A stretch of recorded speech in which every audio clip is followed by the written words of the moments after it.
Hello, everybody, and welcome to another Campfire Q&A.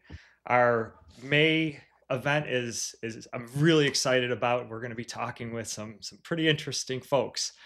So each month we do monthly live questions and answers. So if you're in the chat, be sure to say hi, let us know, drop a LNT for leave no trace if you're in the chat. And we pick a main topic, and this month is going to be leave no trace.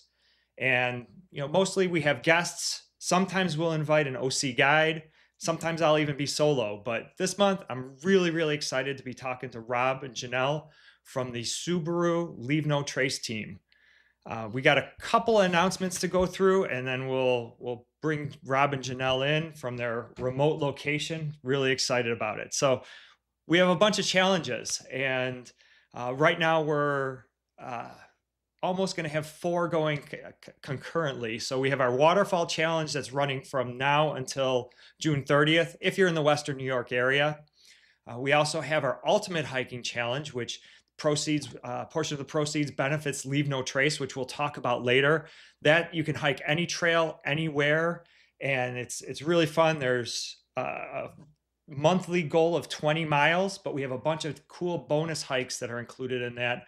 Things like hike at sunset, hike in the rain, take a recording of spring sounds, hike to a fire tower. So there's all these bonus challenges built into it so you can earn your points. There's still, even though it runs all year, there's still plenty of time to get your points and finish the challenge.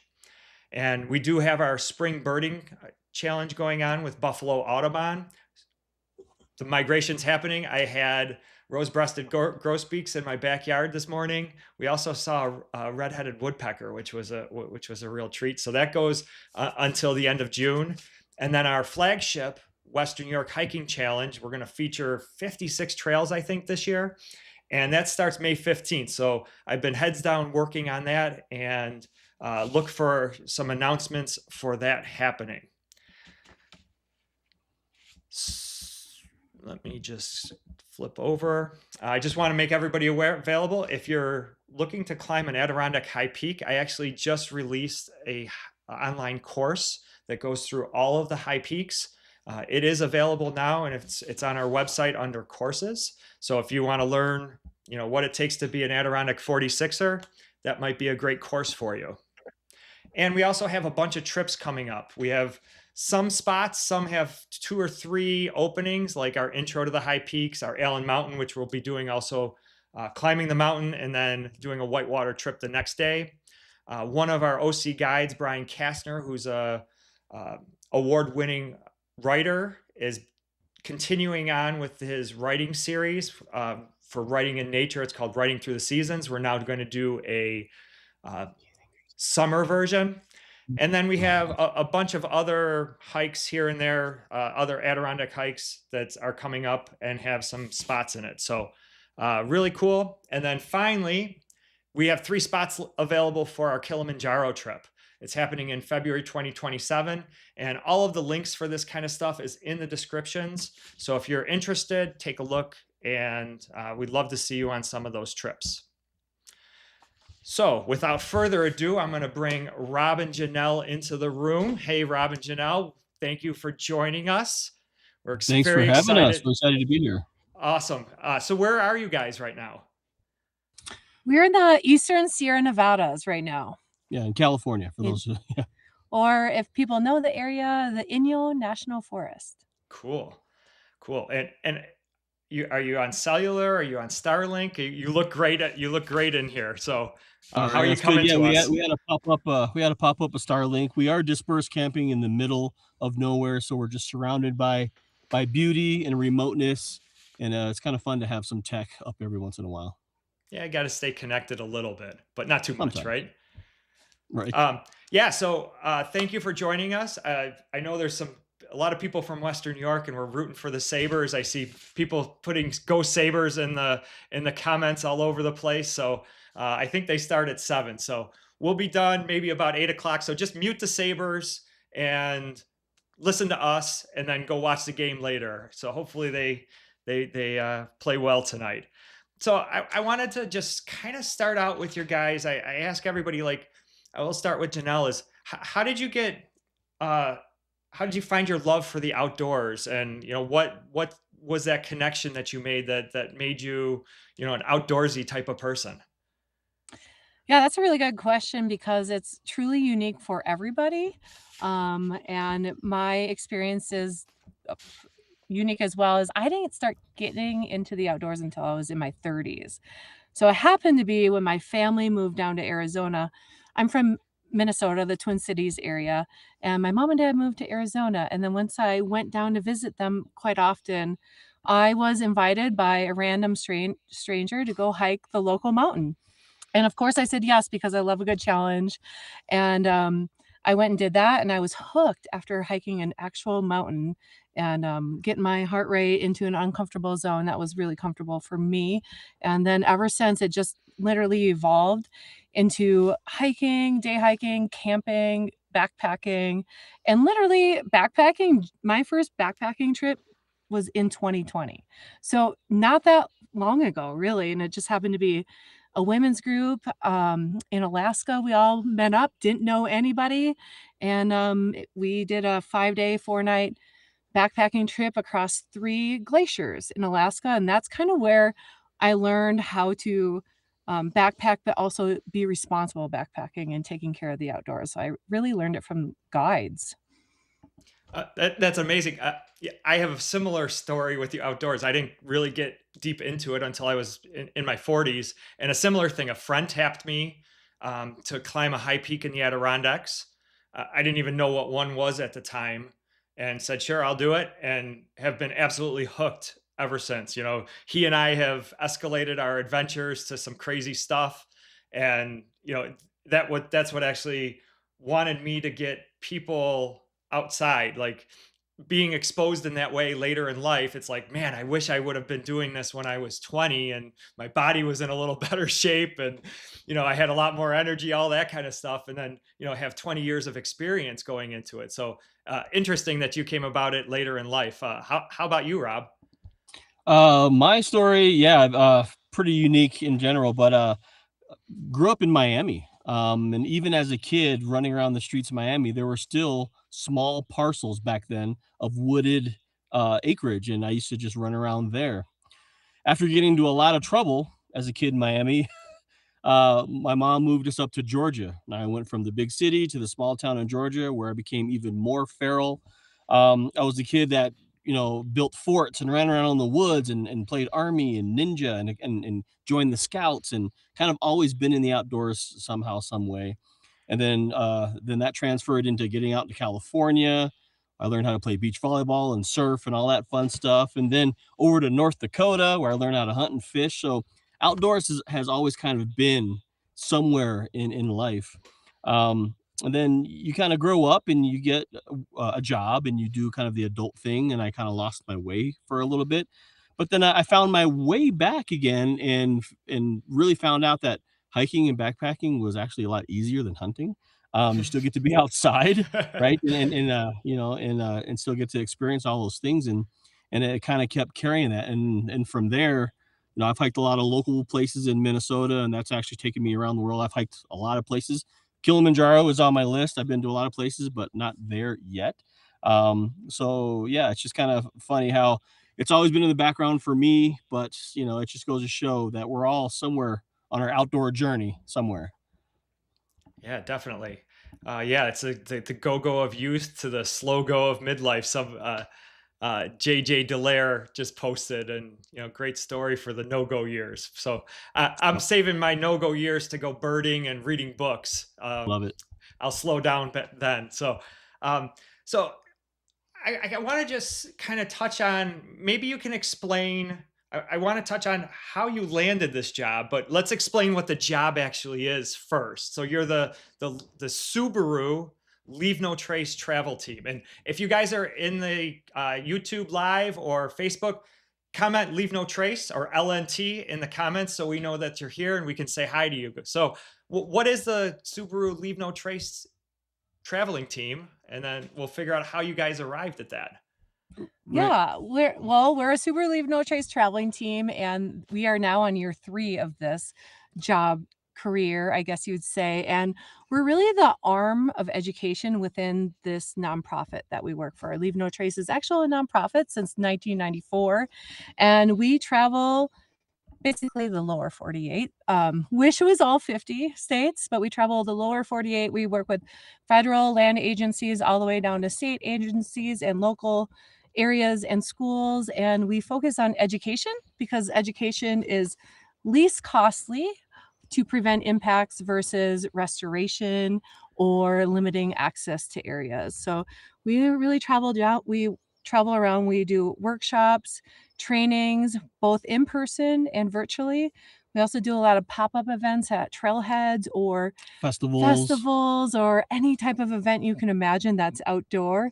And then we do a lot of stewardship events because really the whole goal is for people to love the outdoors. And then once they love the outdoors, take small actionable steps to take care of the outdoors as well and become stewards of their favorite places. Yeah, and it's funny how a lot of people heard of Leave No Trace as a concept, but a lot of people, including us in the beginning, didn't know it was an actual nonprofit organization, been around for over 30 years.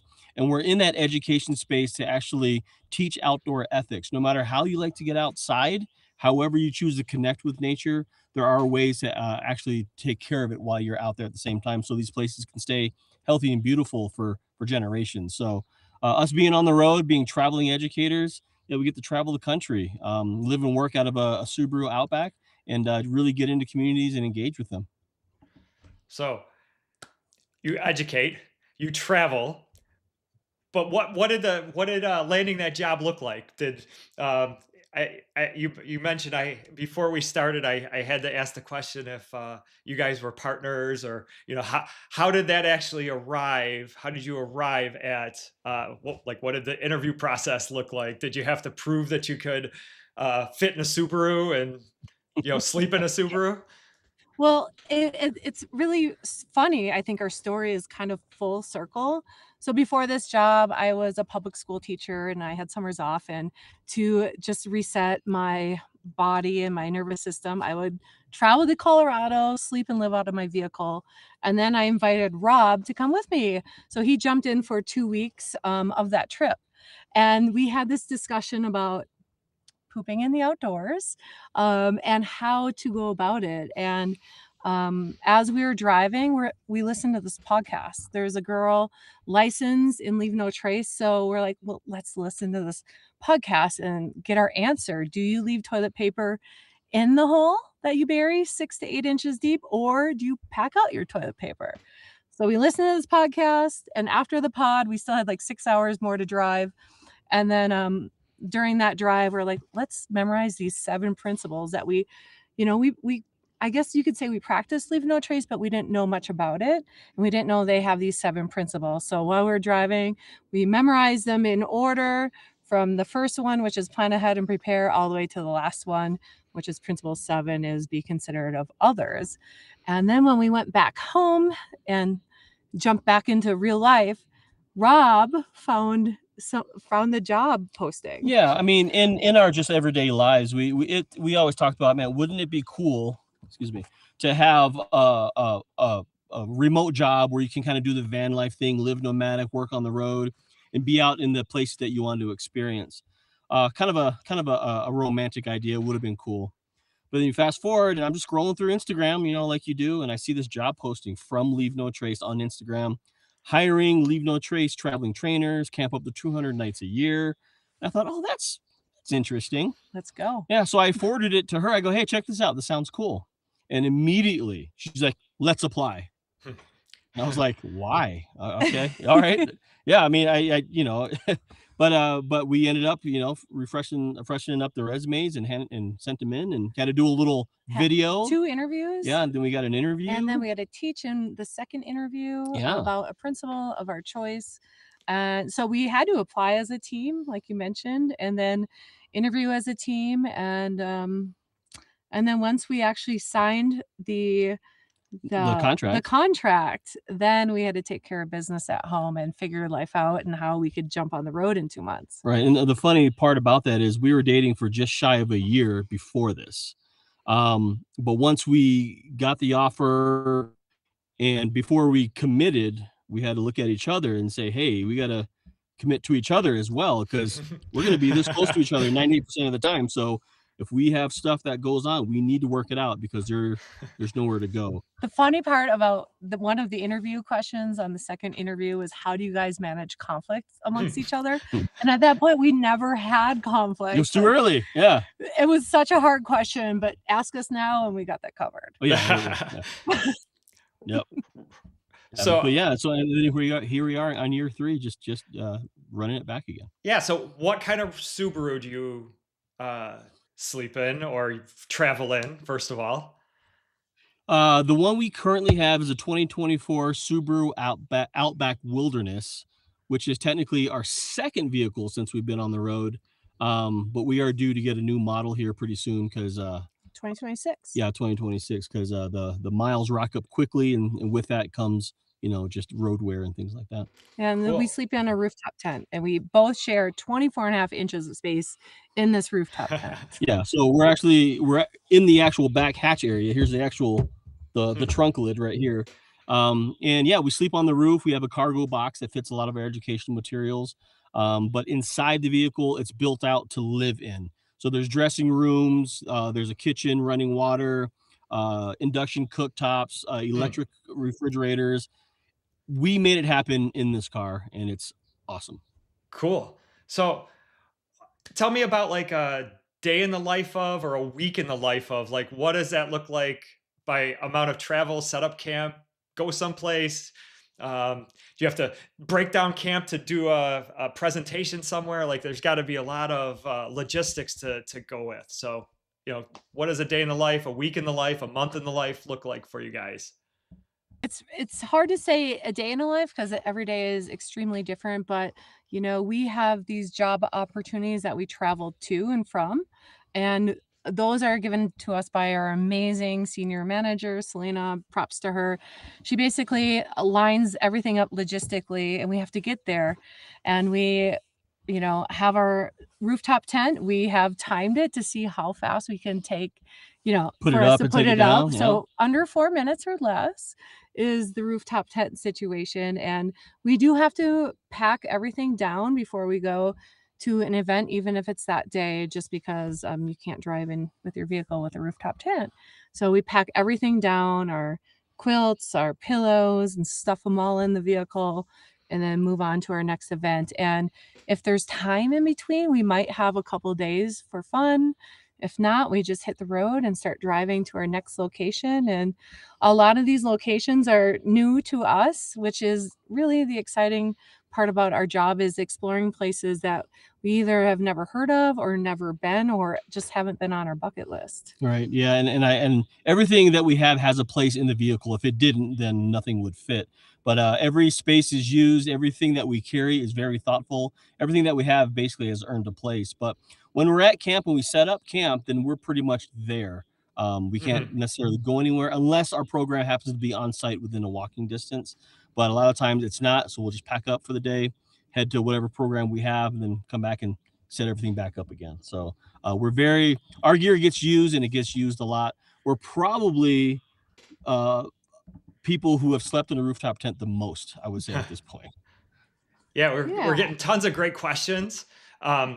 We're going to come back to one of these. People want to see the car. So maybe after we get done talking and you want to move the camera, we'll we can do a walking we can do tour. a pan of around. So how many miles do you drive each year is one of the questions. So Molly Brown, how many miles did you drive each year? That's a great question that we didn't really track, but we did last year track how many days we camped, how many days we stayed with friends and family, how many days we stayed in a hotel, how many days we slept in the office on the floor before people came in. And so we have stats for that. But mileage, we handed our car in at what, 90? Yeah, our last vehicle, which was the same exact vehicle, we handed that in at 90,000 miles. So we And put 80,000 miles yes, on that so car. 80,000 miles in about a year and a half, Okay. right? So, um, Which is kinda less than what you think, yeah, a but lot of people think it's 100,000 miles a year. No, no, not necessarily. that just shows how well our boss really logistically plans and makes sense of Nice. everything as Yeah, well. yeah, but we do go coast to coast, just not for one event and then back. Everything's mapped out in a very efficient way. Cool. A couple other questions that kind of came in on topic. Doesn't all of your travel get old after a while? I would always look forward to my own bed after a week or so. That's a great question, but when we find ourselves at home, we're kinda like, "I wish I was sleeping outside." Yeah, it's funny. This lifestyle is very very different than normal. Yes, we do love our bed at home, but once you kind of embrace this and live this lifestyle, on average, I would say now we probably sleep better in our rooftop tent than anywhere right now Mhm. because that's what we're used to, that's what we're familiar with, and the fact that most times when we don't have a work day, we're waking up to birds, we're falling asleep to owls and the sounds of coyotes, and listening to the wind and rain when it comes through. So that's kind of hard to beat, and it's something we've fallen in love with.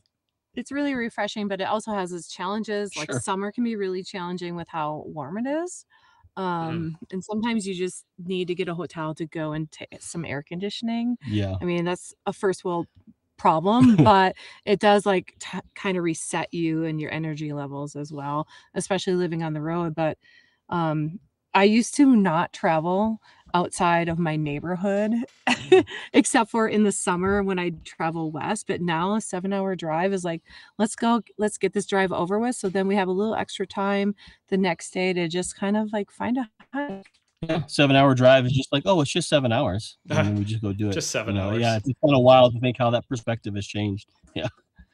Um, Yeah, to be honest, we never truly have problems finding dispersed camping until 2 days ago. Yeah, that was wild, yeah. For the first time ever, we went to a location that we wanted to go to, and it was a bucket list of ours, Bureau of and, Land Management area. yeah, and there's no spots, and this is the first time it's ever happened to us, so we had to continue driving north in the Sierras, and we actually found a beautiful spot that was unexpected.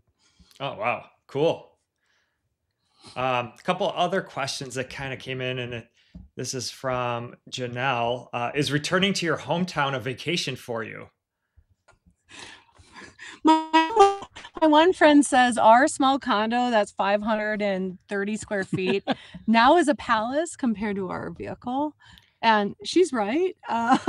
We do have air conditioning and heat at home, so that's nice, but returning home is really nice to catch up with family and friends as well. And to see what changed, what construction is done, what moved, but we've had vacations where we just went home for vacation, you Hmm. know, but Just to catch up with yeah, just people. just to catch up. But there are times when we're on vacation where we won't necessarily vacation together.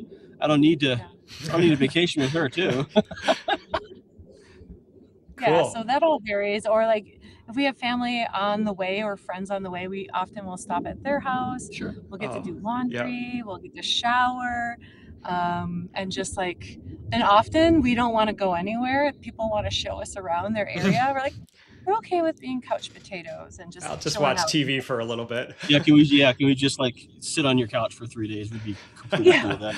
And then I guess that's the other thing about this whole lifestyle. You have to be okay with not showering for a couple days, not doing laundry for a little longer than you would like, but And that's it. often talking about human waste and what's next.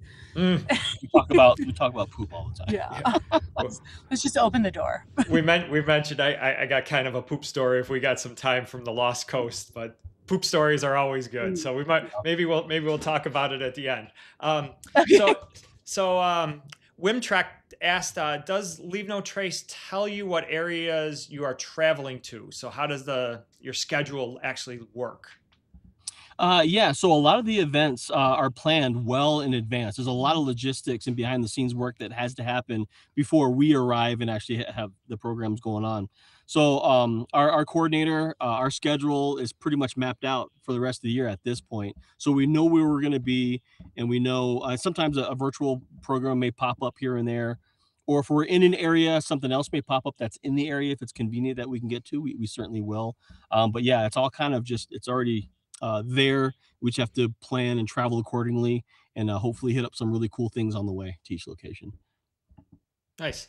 And there's a bunch of questions coming in, just so you guys know in the audience. I am queuing them up. If we have time, we'll ask Rob and Jeanelle at the end. One thing I actually forgot to mention, and we'll take a slight break here, is the folks from Leave No Trace were really gracious. They're offering 5 all trails membership plus memberships to people that are online right now. So I'm going to just pop that up. I'll pop it up a couple other times. There's a QR code, or if you just go to outsidechronicles.com/contest, fill out the form, and you will be entered to win. We will pick a random 5 people from that, and you'll get an All Trails Plus membership. Thank you to Leave No Trace for doing that. I will pop that up a couple more times as we go, and we'll continue on.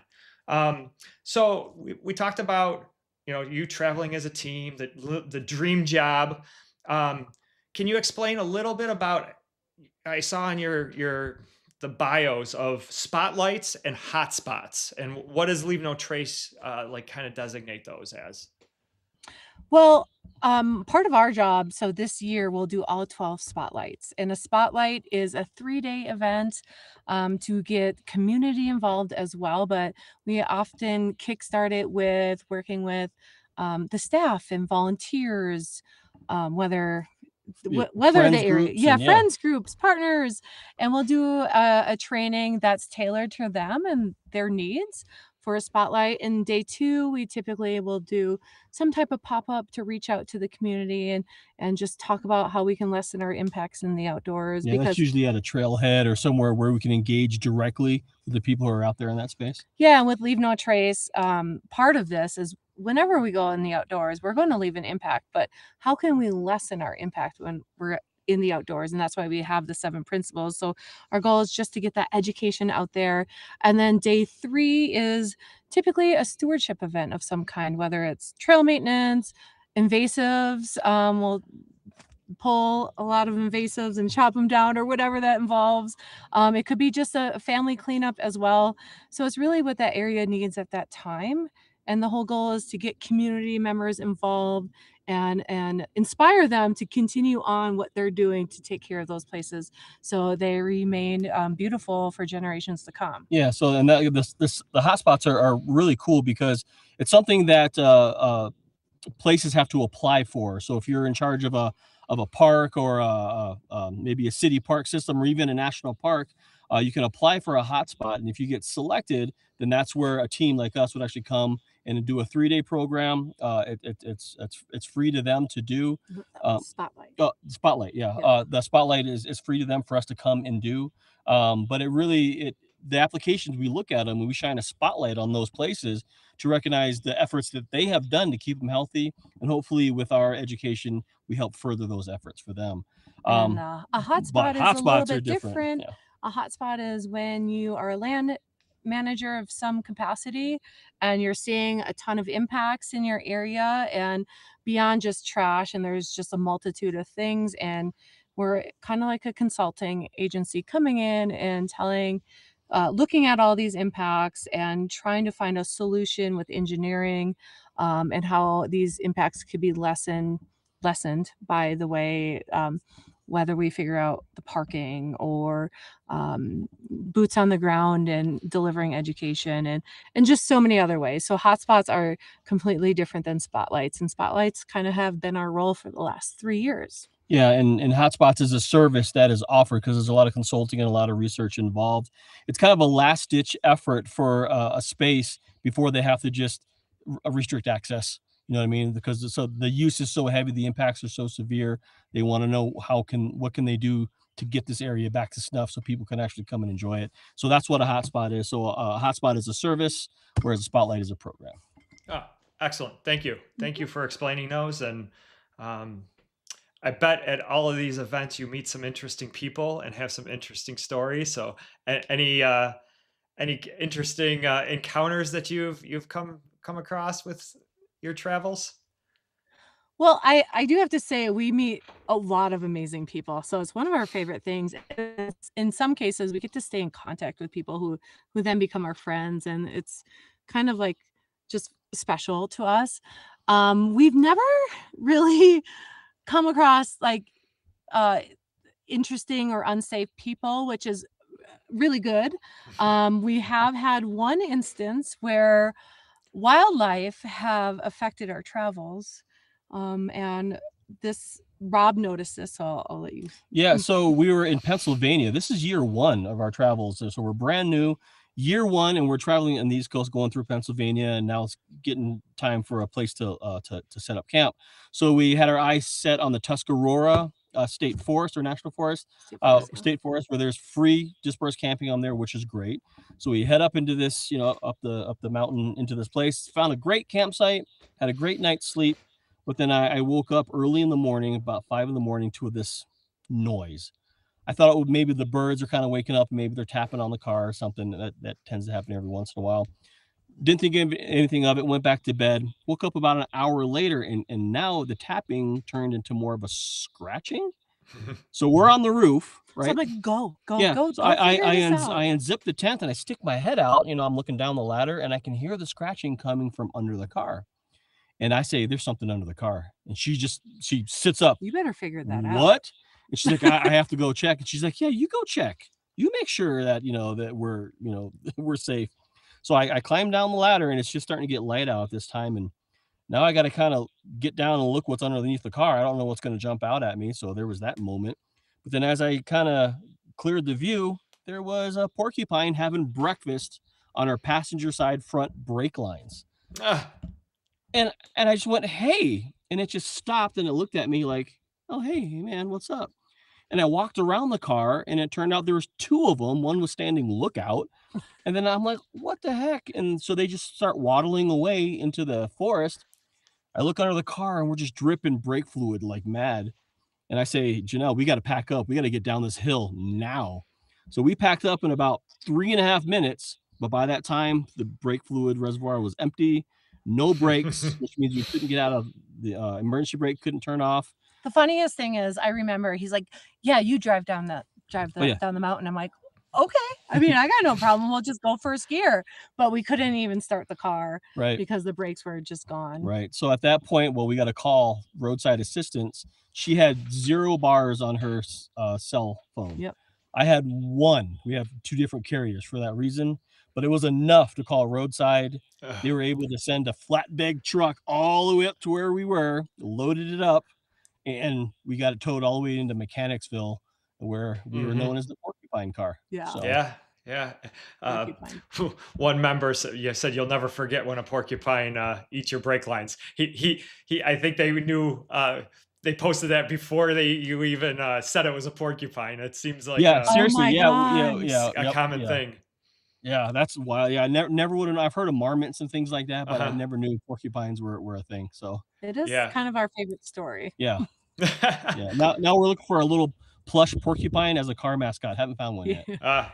Yeah, and we're lucky enough to that's our only really story. Like, we have some unique stories of sleeping in cities or towns, but, like, nothing that is scary. And I have Yeah. to say, like, working with Leave No Trace, they always say, "If you don't feel safe, leave, we'll take care of the hotel," and we've never had to do that, so we're No, really yeah, no, lucky. it hasn't. We haven't really had any sketchy or dodgy characters or anything. We've been pretty Yeah. fortunate so far, Knock knock on on wood. wood. But you just got to be careful and just have your wits about you and just make sure you're setting up in the right spots. Awesome. Yeah, that's good. That's good that is the craziest story. Like, I mean, I'm Yeah, glad you you didn't have to drive with no brakes and not find that out, right? It was better yeah, that you heard it and knew there Yeah, was something wrong instead of going down a hill and not having brakes. yeah. yeah, That would have been even worse.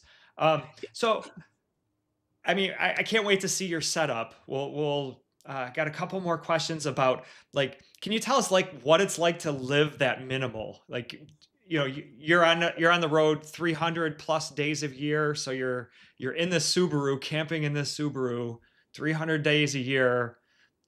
Like, what is that like? I know we see the Instagram pictures of van life, and the funny thing is like you don't see the outside of the van that has all the garbage. You just see the, the beautiful view and their feet, and everything looks great, but you don't see all the stuff around it. So what is it like living that life and living minimally like that? Well, I will say, like I mentioned before, everything kind of has a spot, and everything has to earn its place. So we have learned pretty quickly that we have to do without quite a bit of things. But like only carrying so many clothes. There's only so many clothes you can fit in these little Mhm. dressers that we'll probably show you in a little bit. There's only so many socks you need to carry. There's only so many jackets you need, right? She has 400 hats. I don't know how she fits them in here, but they're in here. But everything has to be organized just so. And we come into a lot of situations where we'll do a lot of these community events, and they want to give us things, and we have to politely decline because we don't have a place for them. Like Mm-mm. if you give us a coffee mug, that means we have to get rid of one of our coffee mugs.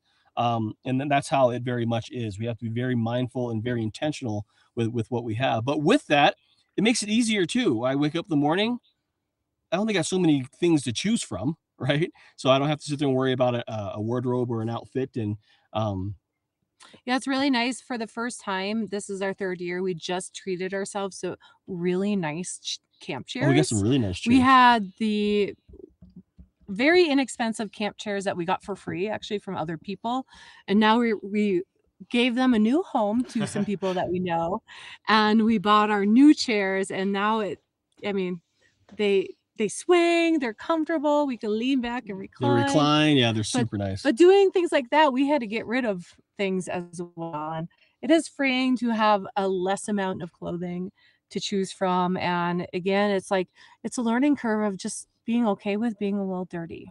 Yeah. Yeah, oh, and food. Food was the other big thing too. Going from, an ice cooler to an electric fridge, game changer. I mean, you can buy real food, don't worry about ice, and then powering it, with our, another one of our partners is Blue Eddy, so we Mhm. got onboard power that's amazing. It powers everything that we do, and it charges when we drive, which is pretty Yeah. sweet. So, yeah, our setup is pretty well. Yeah, we'll show you here in a little bit, and you're catching us to where we didn't have the opportunity to clean up, so you'll see exactly how it is. We'll see all I the dirty Yeah, magic of it, right? for sure. Yeah, I'm pretty proud of, like, how we no longer use fuel for cooking. Everything is, electric, charged by our power banks, which are Blue Eddy, and then we have an induction cooker, right? Plate? We use an induction cooktop, so no propane, no flames. Oh, that's cool. We just plug it in, and we can go, which is Yeah. nice because carrying a propane tank inside the car, I don't need that thing to spring a leak or get into a Mhm. crash with a propane tank inside. And if Um, it's That we've if it's had those crummy for weather, you can cook inside the car, right? Without a problem of like carbon if we, yeah, monoxide. if we, we don't really have room inside yeah, the car. yeah. So where we're standing right now is where we cook and Cook. eat. And pretty much, we live out of the back of the car. But if but induction, yeah, that's something you could certainly do indoors. Yeah. Yeah. Um, yeah, so just want to give you a little bit of time. Like, what is your key messaging for Leave No Trace? Personally, or I mean, obviously, you're gonna uh, read the company line a little bit, but like, what is your passion about Leave No Trace and your key messaging specifically? Well, I mean, with our job, we teach it. Yeah, we do. But we also have to live it because we are on the road. We are relying on our public lands. We are dispersed camping. We don't have amenities. We are doing everything as responsible as we can. And like Leave No Trace knows when you go outside and venture out, you're gonna make an impact. But the goal is how can we lessen our impact? And a lot of people have heard the saying, leave it better than you found it. Pack it in, pack it Pack it out. in, pack it out, and we do all those things even with human waste. So it's all about planning ahead and preparing though, because sometimes we're in places where you can't dig a hole because it's more of an arid environment, a It's desert-like rocks environment, or yeah. and you can't dig a hole. So then they say you have to bring your own porta potty or poo in wag bags. So Hmm. we have plenty of wag bags in here if we have to actually use a bag for human waste. WAG bag stands for waste alleviation and gelling. if people didn't know that. And it's basically a bag where you poo in. So for example, we spent some time near Moab and outside of Moab, and you have to have your own porta potty with you if you're going to camp there, if there's not an established bathroom there. So it's all about, again, planning ahead and preparing, knowing where you're go, what do you need to kind of make it look like when you leave, you were never there. So a lot of times too, it is our waste, because we all poop, we all pee, and how can we not affect our water resources or areas used by other people? So when they come in the same spot after us, it looks like, it's basically untouched and they can enjoy the beauty as well. Yeah, and I guess I would say on a personal note, so a lot of the things that we love to do is outside, and there's so many people who enjoy the outdoor spaces, however they choose to do that. And a lot of these are on public lands, right? We have parks and forests and all kinds of opportunities for us to be out there to enjoy them. So to me, it would make sense. Well, wouldn't we want to take care of these spaces so we can continue to enjoy them? A lot of people somewhere in the back of their mind may think it's someone else's problem, but it's actually not. If you value these spaces, you spent your time and your money and your energy getting to these places and doing these amazing things, then it doesn't take much just to help take care of it. It could be being mindful of your trash. It could be mindful of your waste. There's a lot of little ways, but we're out in these spaces, because we love to be here. So why not take care of it? You don't have to do everything. Just do the best you can. Really. You have to say with Leave No Trace, it's not about being perfect either. It's about just learning little things here and there and how we can just do a better job. I do have, for us, or I would say for me, it's hard to take that Leave No Trace lens off. So when we do visit places, for example, we just stayed at an actual campground last week, and then you have your Leave No Trace lens on, and then you see all the things that are happening that maybe shouldn't happen. And that's okay. We are all in this outdoor journey of learning different things about etiquette, whether there's trail etiquette or campground etiquette, overlanding etiquette, and just taking care of the places. So there's so much to learn. And it's just part of my personal experience where sometimes I just need to take that lens off and not be so critical. I don't want to say a little compulsive about things. And it's okay that I do that. I just can't expect other people to always do that. Good. So how can we help? How can the people on YouTube, Facebook, me, how can we help Leave No Trace? Like what can we do? What are some great ways to get educated and then, leave the trails better than we found them? Well, I mean, a lot of sustainable behavior, a lot of it can start at home. We realize that not everybody has the ability to get out to these natural spaces. They're not necessarily accessible for everyone. But we find that daily life things, whether it's reducing single-use plastics, using reusable cups and water bottles, once you start being a little bit more sustainable in your own life, that behavior usually transfers to the outdoors and outdoor activities. So, I mean, the next time you're out, just think of ways how I can leave less of that trace, leave less of that impact. Because like Jeanelle said, we're going to leave an impact no matter what. But if we decide what we can do to minimize it, that's going to be the best. I think a really good way to learn is a lot of times we're impacting the areas, but we don't know what our impacts are. And so to learn those different impacts are really important. And we put them in 6 broad categories. And I highly, highly recommend doing the Leave No Trace free 101 class online. And that will We got the QR code up right now. Nice. Yeah, so that teaches you the basics. I even just went in and retook it again just because I wanted to make sure when we're relaying the message, our wording is also kind of accurate, as you say, but learning about our impacts, whether we're impacting wildlife, whether we're impacting vegetation, soils, water, our cultural resources, and also other people. And those are different ways we can impact that. Now, what can we do? How can we change some of our behaviors or our actions to lessen the impacts into those areas? Right. And I would also like to add, so a lot of the messaging and all the curriculum we have in education that we teach, it's all based on science and data. We actually have a global science and research team that are conducting all this research that really is all the messaging behind everything that we put out there. So if you want to know more about that, you can actually hop on our website and take a look at our research team and what research we're doing. And all that work is in big part to our partnerships, our supporters as well. So if you want to support Leave No Trace as a supporter, obviously you can hop online and become that as well. That helps fuel all the things that we have going forward. Yeah, and truly it's about supporting that way. And if you can't support that way, again, learning more about Leave No Trace is that 101. And we also have a bunch of other free online courses. So let's say you're a photographer that does outdoor weddings. There's a free 101 course on that, on how to lessen the impacts as you a photographer, but also your clients. There's also one with marine fishing as well. We have a new one that we partnered with Outdoors Oath, and that one's about inclusivity into the outdoors, which is really important because that's part of the goal of Leave No Trace is all are welcome. Our public lands are for everyone. And so how can we be more inclusive with our wording as well and getting people in the outdoors? And then yeah, so there's a bunch of free 101 classes beyond the basic 101, and that's a really good start right there. Awesome. Well, thanks, guys. So what we're going to do now is I'm going to put that contest back up. Again, Leave No Trace has given us 5 all trails. Just click that QR code, go to Outside Chronicles /contest, fill out the form.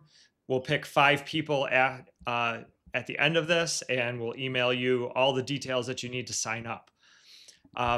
We're also going to do a rapid fire round in just a second, and we'll get to all of our questions that have been queued up. So there's some really good questions. We got a lot of time to answer them, but I wanted to just hop over to our Ultimate Hiking Challenge. And the Ultimate Hiking Challenge is you can hike anywhere, anytime, any trail. There's a 20-mile goal every month, plus bonus challenges. As I mentioned, it could be anything from hiking in the rain, visiting some ruins, going to a fire tower, picking up trash on the trail, taking the Leave No Trace oath, taking a Leave No Trace class. So we've integrated a lot of the Leave No Trace education materials into the challenge as well, plus some fun bonus challenges for you. Right now we have 420 participants in that. And what's really cool is we have 31 states and 3 countries outside of the US represented. My goal is to get all 50 states represented. We had 260 people take the Earth Month pledge. And out of that, they also donated, 66 of those people donated to Leave No Trace. So we have 7 finishers so far. So there's lots of time to complete the challenge. It runs all the way through December 31st. You can still join at ultimatehikingchallenge.com. And, a portion of the proceeds is going to be donated to Leave No Trace to continue their cause. And I know a lot of people within the hiking challenge, one of the bonuses was to watch this. So everybody's been waiting for me to put up the QR code for all of their bonuses. So if you have the Evency app in the Ultimate Hiking Challenge, you can scan this QR code and you'll get some bonus points. Take a screenshot of it, check the recording if you have a little technical glitch, but you have to scan this code with your Evency app and you'll get points. All right, you guys ready for our lightning round? Let's go. Yeah. Let's go. All right, so you're each going to have to give this answer, and we're going to start out with this or that, and you can't pick both. It's got to be one or the other, all right? All right, so first question, trail runners or hiking boots? Trail runners. Runners. All right, mountains or lakes? Mountains. Mountains. Fiction or nonfiction? Fiction. Nonfiction. This one's going to be tough. Nutella or peanut butter? Peanut Peanut butter. butter. Oh, okay. Maybe equally as tough. Pizza or tacos? Oh, man. Tacos. A pizza. Oh, nice. Hammock or tent? Hammock. Tent. And sunrise or sunset?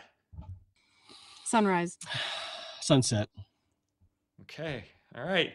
I see why you guys work so good. A lot of opposites there with your answers.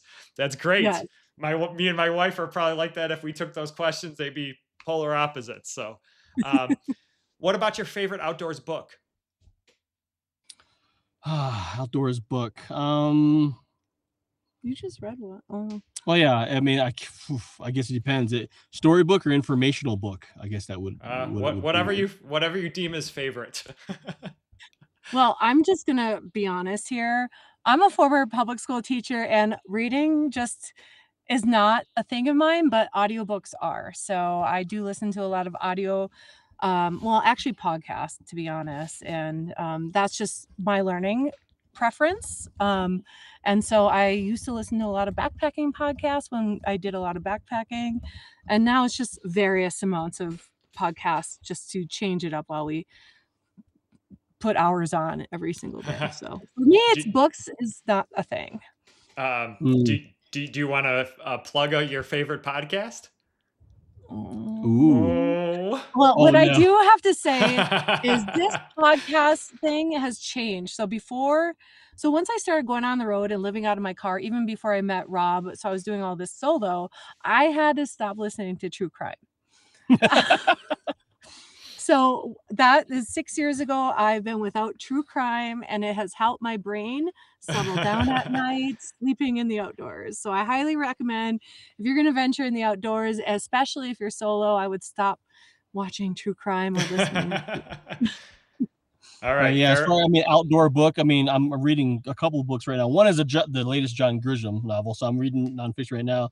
But as far as outdoor books go, I mean, I just got like the Prepper's Guide to Homesteading. Does that count? Oh yeah, definitely. Yeah, absolutely. Cool. Those skills, yeah. I think I don't want them to get lost. So. All right. Couple more questions. Favorite place to hike? Oh my goodness. For me, it's the San Juan Mountain Range in Southwest Colorado. I just love that. It's where I took Rob when we spent those 2 weeks together. It's just the mountains and the peaks and the views.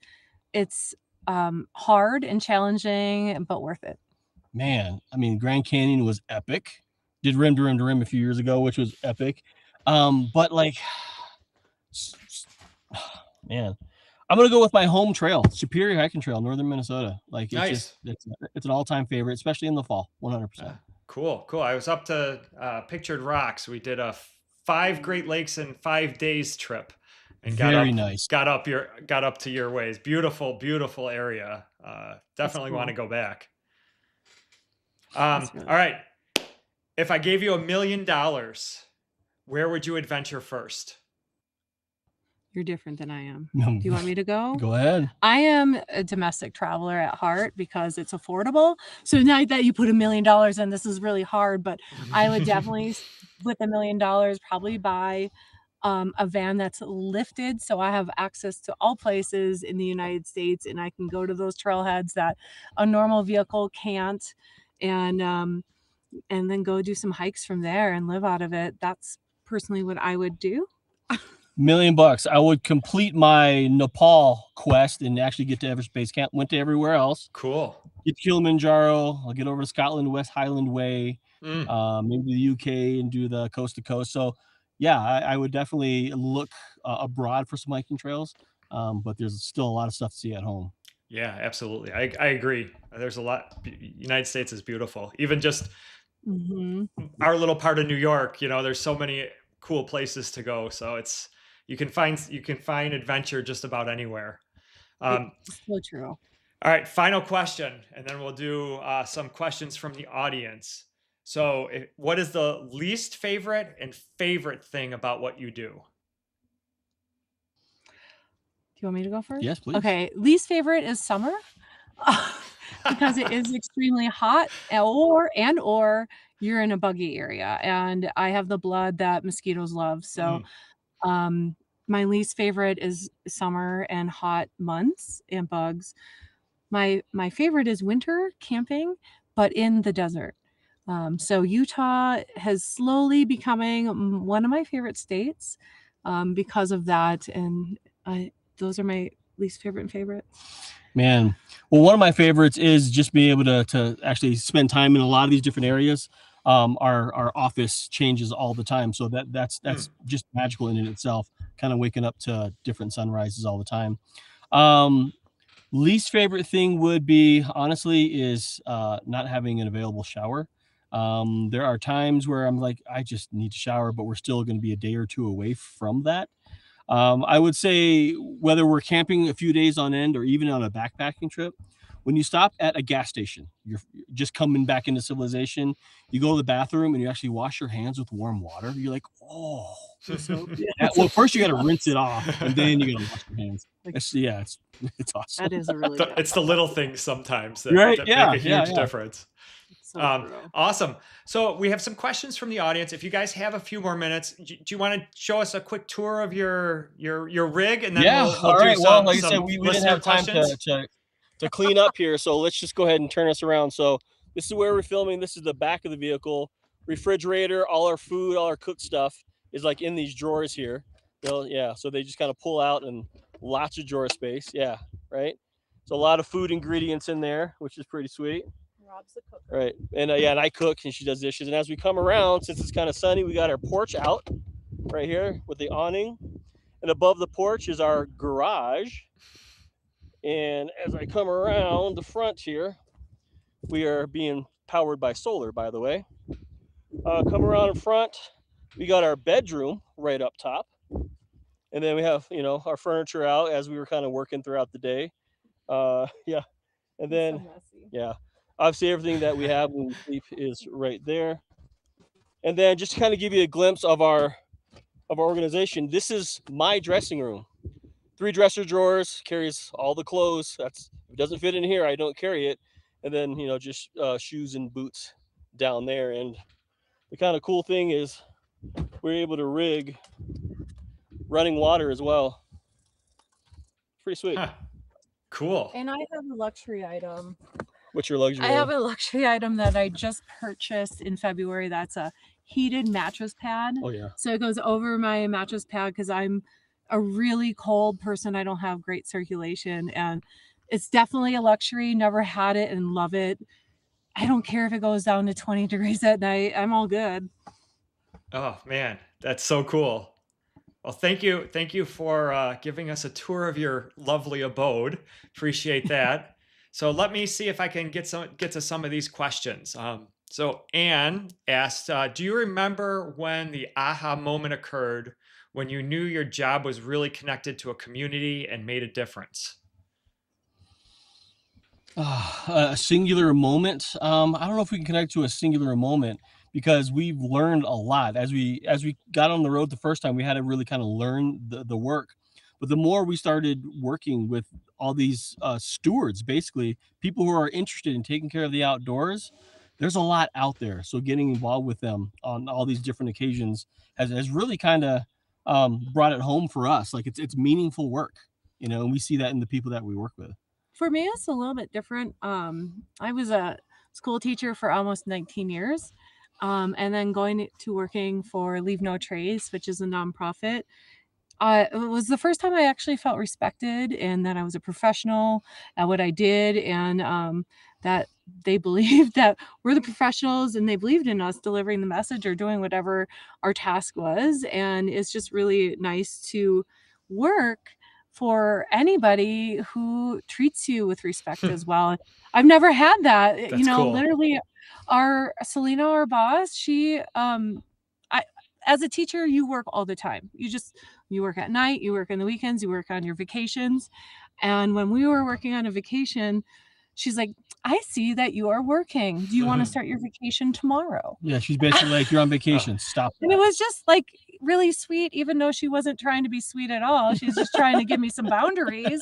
Right. And I really appreciate that, because it's really nice that people think of you as a human. Amazing. It's great to hear, from such a great organization that we see that the internals of the organization are also very healthy and, very supportive. Yeah. So that's an excellent. All right. They'd love to see the inside of the car. We did that one. What are some of the locations you've been to? You've mentioned a couple of them. Any other locations that really stand out to you that you really loved? So I'm not familiar with the East Coast, but I fell in love with the White Mountain National Mm-hmm. Forest. We got to go there last year for a spotlight in New Hampshire, and it was just gorgeous. It kind of just brought me back, being in mountains and having 360 views, brought me back to my favorite places of Colorado. Same with the mosquitoes there too. I would say so. We spent quite a bit of time in Moab in the winter. Just this beautiful, wide open alien place that Mhm. just has just such a good energy to it. And then Northern California is like in the redwoods. I mean, amazing place, just amazing place. Nothing like LA. I had some wow moments. I fell in love with an area in Florida that I Oh yeah, was completely unexpected. It was a wilderness area, basically hunting, but it reminded me of a safari, and it was just we gorgeous. were And on a safari. We camped next to an alligator. Oh, yeah, wow. Cool. so there's places that we go to that might not be on my bucket list, but I think I fell in love with small parts of every single place that we've been to. Ah, cool. Yeah, the whites are. Hopefully, you can get to the Adirondacks at some point. That's Love to.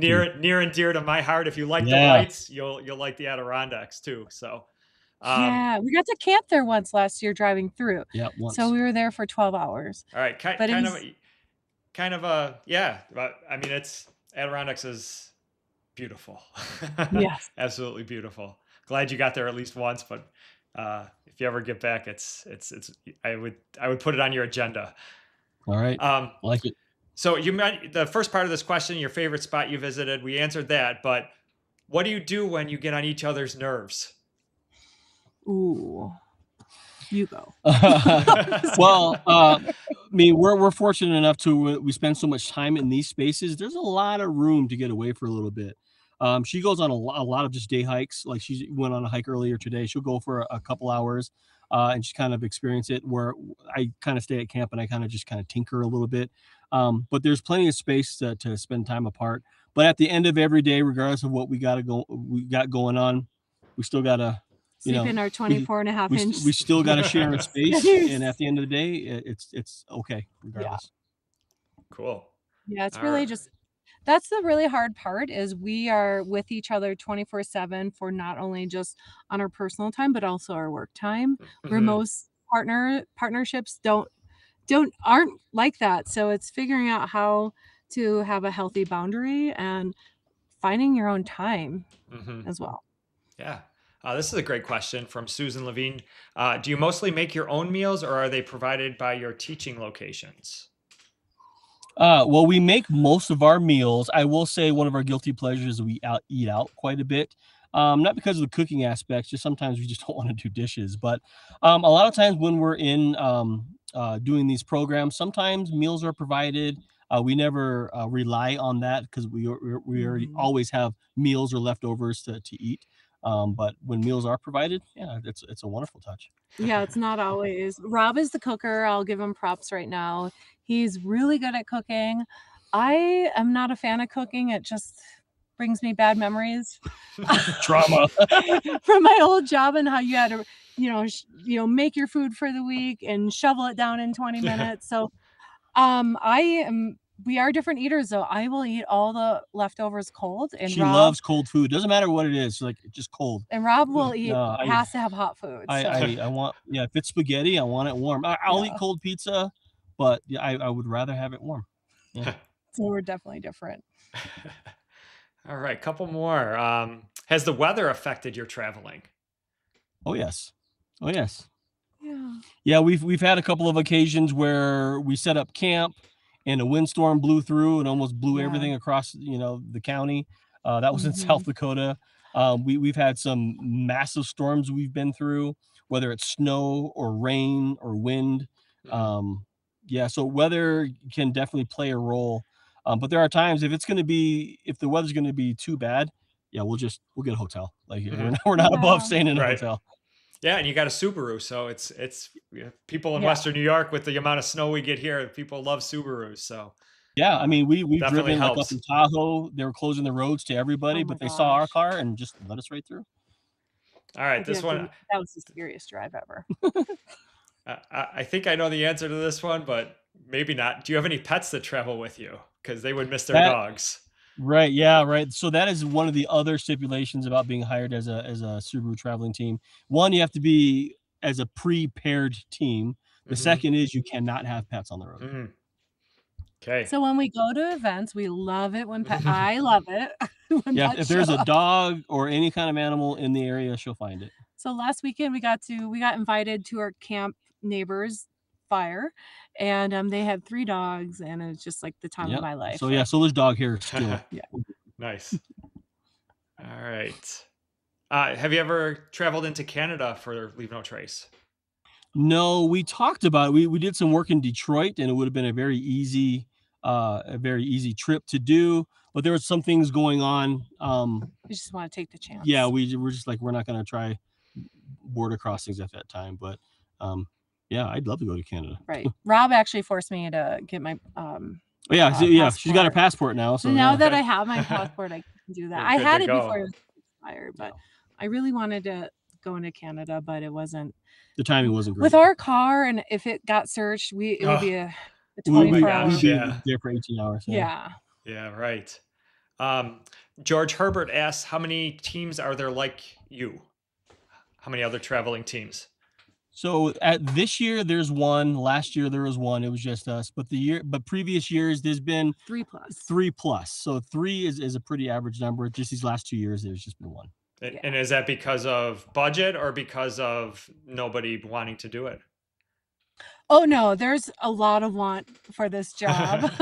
And it is because of budget, I guess you'd say, and things going around where like, where our partners, that's how we get money. So it's kind of unfortunate because to have 3 teams on the ground going would be great because we're literally going coast to coast to coast. Yeah. Yeah, I am going to say that I did look to see if there were any careers, and there was no openings for a travel team. So Yeah, I did check. We've come across people. They're like, "You have my dream job," and it's just like people have always wanted it. The hard part is applying as a team to find that second person that wants that lifestyle as well. Right, Because exactly. it is not an easy lifestyle. Mhm. So I will say that, when these positions are available, they usually start advertising around August. So yeah. Okay. If anybody out there wants to be a travel team, start looking. I would just highly say follow us on the socials because that's how we found the job. Is we followed Leave No Trace on Instagram, but also there's Facebook and YouTube, LinkedIn, TikTok, and all of it. them. Okay, so JJ Delir asks, do you focus primarily on front country or back country education? That's a great question. Like we originated in the backcountry. That's kind of how we started back in the 60s Yeah, and 70s. the concept originated in the backcountry. Yeah. But we really want to be as inclusive as possible. So it's more front countries. It's more of, I like to say parks in general in your area. So whether it's a state park, but not everybody has the opportunity to even have transportation to get to a state park. So it's outdoors in general, whether it's your neighborhood park or you travel a little ways and go to another outdoor area. It doesn't matter at this point. It's like getting people in the outdoors, but also teaching them how to lessen the impact is the ultimate goal. Yeah, I mean, there is a need in the backcountry for sure, but most outdoor visitation happens in front country spaces, meaning parks, people doing day hikes, or maybe even an overnight backpacking trip, things that aren't going to necessarily be miles and miles from a trailhead. Most visitations occur in those spaces. So, yeah, any outdoor space, essentially. Definitely a need for it everywhere. Yeah. Cool. Okay. 2 more. So, okay, they asked, do you work with Leave No Trace programs in other countries? Leave No Trace is international, right? Yeah, Wow. we're an international nonprofit. We are in the United States. I was like doing some announcements and putting up the QR codes while you were gone. So, thank you. I think, this was a, amazing discussion. I'd love to talk to you guys for another 2 hours. Your life is so interesting, and I'm sure you got many, many more stories, and I'm sure everybody would love to just see your car, like the details of all the little gadgets and technology that you have in there. And but we're kind of at the top of the hour. I want to let you guys go. It looks like a beautiful day behind you and an adventure. So where are you guys? You guys have a class today, or are you traveling? What's on your agenda this week? We are on our way to Stanislaus County or Stanislaus National Forest National Forest, which is in Northern California. near Yosemite. So we'll do a spotlight with them coming up, but we'll be traveling again starting tomorrow, and we actually booked a really cool campsite for tomorrow. Yeah, every campsite has a hot springs in it. So we're Oh, splurging. wow. That's That's right. very cool. Yeah. So one last question: do you guys ever make it through Western New York? Is that ever We on will. your plan? We definitely need to link up, Mike, because we are going to Maine. We'll be in Massachusetts and Okay. then Maine and then traveling down headed towards Georgia. Oh, cool. So we go from weekend to weekend to weekend. So it's little turnaround, but definitely it's in the month of September. So we definitely have to reach out to you. Cool. Yeah, And that would be awesome. And I just want to give you a big thanks to you and Outside Chronicles, because it's just what you do to bring these communities together and people together and enjoy the outdoors is so phenomenal, but also the incredible support that you give Leave No Trace. So I just want to say thank you. Oh, my pleasure. You guys do great work, and I encourage people to always leave the trails better than they found them. And you kind of alluded to it as I bring people to the outside, but my idea is that's like I've gotten some pushback on that, like, oh, all these people are coming to the trails, they're trashing it. And on the flip side, I can prove to you we're picking up trash, we're educating, we're doing all this stuff, and we've only made more people as advocates for the outdoors, where they vote, they talk to their county executives or state senators or whatever it is. And I've seen it in our area where new parking lots are now being put in, and more safety, more rangers. Like, it's always a little bit behind the actual demand of everything, Yeah. but eventually it does catch up. And us being advocates only makes it more accessible for more people to enjoy the outdoors. Right. I would say that, and I would say that you're bringing opportunity for people to connect with nature on that level, because people need to establish a connection to nature and fall in Hmm. love with that resource, so they would want to take care of it as well. Exactly. It's funny how it kind of works in a circle. People bring value to an area, and when places are valuable, then it incurs resources. If there was no one there, then it wouldn't be valuable and it wouldn't get resources. So it's kind of like this Hmm. self-fulfilling issue, right? But yeah, your work gets people outside and gives them a chance to connect with it as well. So that's awesome. Yeah. Okay. Uh, any final words or anything from Leave No Trace? I would encourage anybody who wants to learn more about Leave No Trace is either do two things. One, jump online, lnt.org, but also do that free 101 Yeah. course, because that's truly the beginning of learning a lot about Leave No Trace, our 7 principles, like how we actually incur impacts in the outdoors and how we can help prevent them. And from there, you can hit the ground running. And if you want to continue that journey and Leave No Trace, you can become a level 1 instructor and a level 2 instructor, and there's so many different ways to go about being part of Leave No Trace and continuing to spread the education Yeah. to other You people. become a trainer yourself. Excellent. Yeah, that's a great avenue for people to pursue. So thank you guys. This was a lot of fun. Thank you for what you do. Thank you for the education and the advocacy. And I love what your organization does. I love what you guys do, and I hope to meet you guys in person one day and see you Yes, Yeah, on the hopefully we'll likewise. trails. cross paths. Very Thank you for good. all you do, Mike. All right, safe travels, of course, and we'll see you.